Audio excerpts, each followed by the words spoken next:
Hello and welcome to another Tie Guy video. Today's video we're going to touch a little bit on college coach firing, and also there's more talk about college football realignment. If you haven't already, please hit the like button and the subscribe button. That helps get my video suggested more with the algorithm. Today we'll start out with the coach firing. We all know that Nebraska fired their coach. There's been some rumors on who the top candidates are. I'm also hearing that Dave Aranda, the Baylor coach, is actually top on the list right now. And if you pay attention to what Alberts had said at Nebraska, Aranda checks all the boxes to be the next coach. This week, or the week after, we had Herm Edwards fired at Arizona State.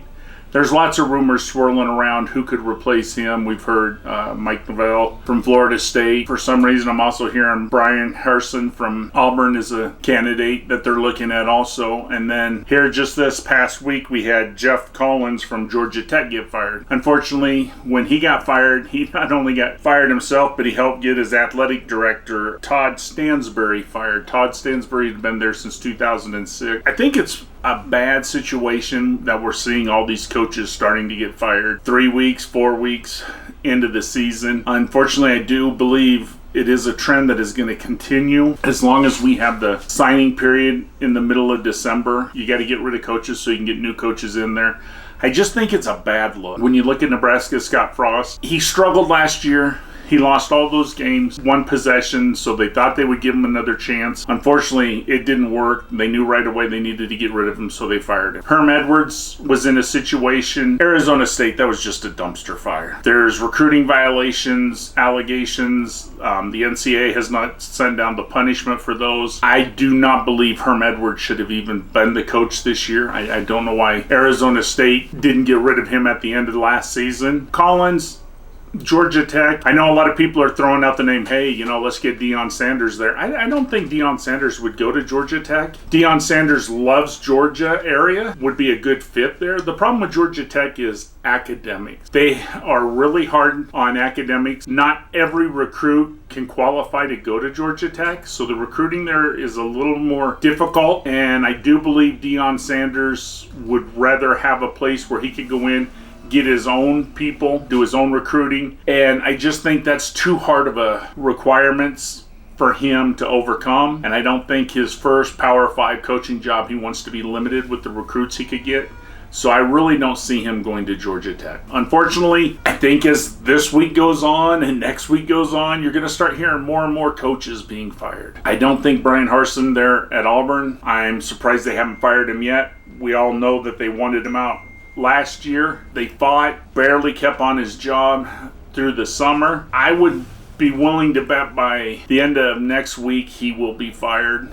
The coach out in Colorado's probably going to follow suit. And then after that, there's a bunch of different places that, depending on how the season goes, coaches could be let go. It's kind of funny. You look at a team like West Virginia, and I'm going to just use them because I've got a lot of friends now who are West Virginia fans, and just to kind of give you an idea about a coach, Neil Brown. He lost his first game against Pitt, which I'll tell you what, West Virginia played their butts off. That was a heck of a game. They lost that game only because of a pick six. And then they turn around and they lost to Kansas. And after the Kansas game, everybody's up in arms. Neil Brown's got to go.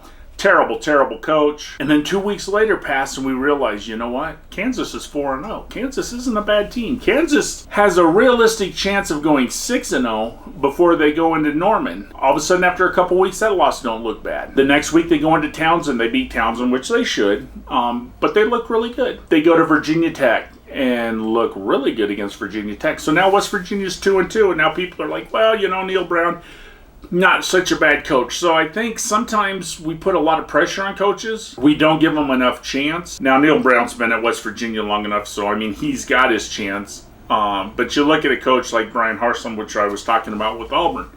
This is only his second season. He had a terrible first season. There's no doubt about that. But you got to give him time to get his players in there. And you harassed him all summer, made recruiting difficult for him. You made it impossible almost for him to get the coaches that he really truly wanted by putting limitations on. Coaches aren't getting fair shake. Another coach I'd like to talk just a second about, Sarkisian down in Texas. This is his second season coaching, and in his first season he went 5-7, and I'll tell you what, That at Texas does not cut it. So now you come to this year and he's 2-2, and people are already wanting his head, and it's like, I truly believe you got to give a coach 3 years. You got to let him get his players.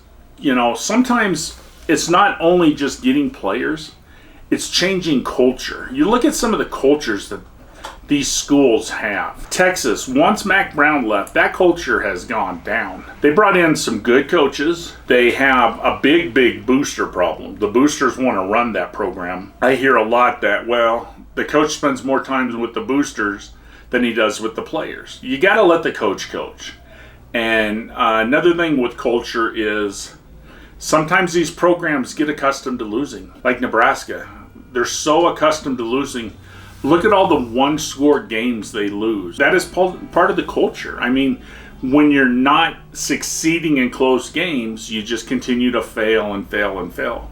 So you got to get a coach in there. He's got to change that. And sometimes they can do it, within a couple years, but it really takes 3 or 4 years. Everybody calls Nick Saban the GOAT. When he went to Alabama, boy, we looked good. We were 6-0. We were on fire. Next thing you know, he lost 6 straight games. He lost to Louisiana Monroe. Why? Because that was our culture at Alabama before he got there. With the Mike Shula era, the debacle with Franchone. It does take some time. Now, I'd also like to hit on, because a lot of other YouTubers are talking about this article that come out with realignment, and with North Carolina, the text messages was released yesterday that was written shortly after USC and UCLA made the announcement they were going to the Big Ten. North Carolina athletic director talked to their chancellor.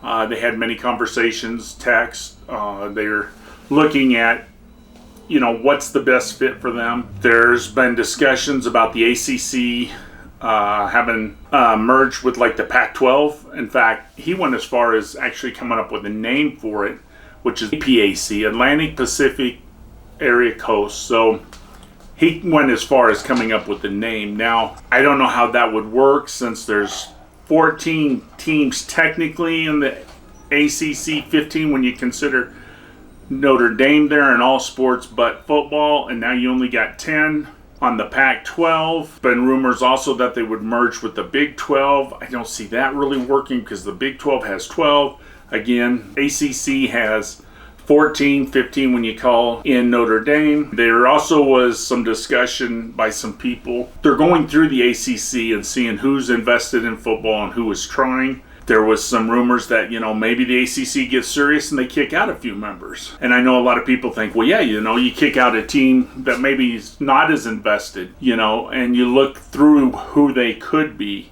And I'm not saying these are the teams, but you look, Boston College is really struggling. How much money have they invested lately? Syracuse is looking really good this year, but how much money have they really put into? They haven't put much money into that dome.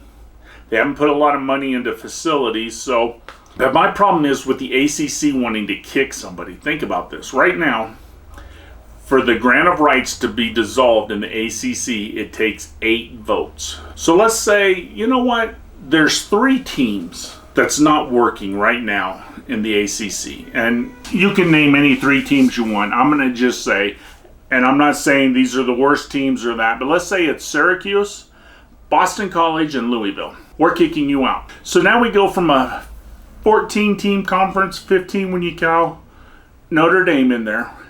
So let's take the 15 and you minus 3, that drops it down to 12. So you need 8 people right now to dissolve the conference. You drop 3 more teams, or even say you drop a 4th team. Well, now you go from 8 votes to only needing 6 votes. And if you think about it, right now they're saying Florida State, Miami, Clemson, North Carolina, and probably Virginia have a landing spot in either the Big Ten or the SEC. So now all they need to do is come up with 1 more school, and that grant of rights falls apart. So that's the reason why I don't see that being done. The ACC knows it's kind of treading water right now, so you don't want to kick anybody out, because that weakens the conference and it makes the vote change. I think a couple mergers I think a merger with the Pac-12 would be cool. I really do. I think it'd benefit both conferences. I don't know if feasibly that would happen. But as always, leave me comments. Let me know what you think on either one of the subjects with the coaches or with realignment. And as always, Roll Tide.